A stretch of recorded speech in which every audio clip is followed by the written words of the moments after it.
Kala Youth Fest, KYF, 2024 yang berlangsung selama 2 hari, Sabtu dan Minggu atau Ahad, 7-8-9-2024.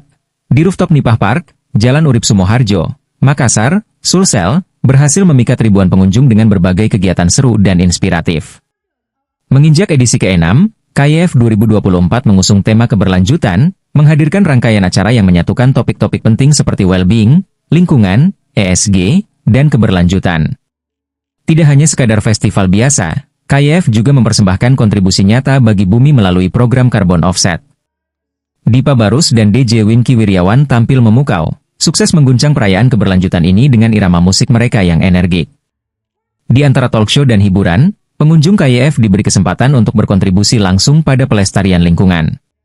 Setiap tiket yang dibeli melalui aplikasi Kalafriends bernilai 1 bibit pohon, dan setiap transaksi minimal Rp5.000 juga menyumbang 1 bibit pohon. Hasilnya, hingga pukul 21.30 WITA, lebih dari 28.000 bibit pohon terkumpul dan jumlah ini terus bertambah. Dan juga tentunya kota kita tercinta menjadi lebih ramah lingkungan. Hai teman-teman media elektronik online ataupun itu, silakan. Oke, udah mengambil gambar.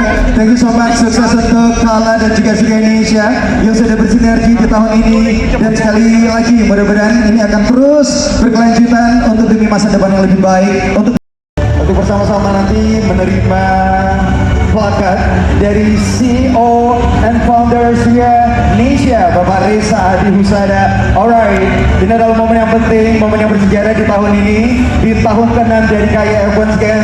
Kalau friends, ini adalah sebuah Download Tribun X sekarang, menghadirkan lokal menjadi Indonesia.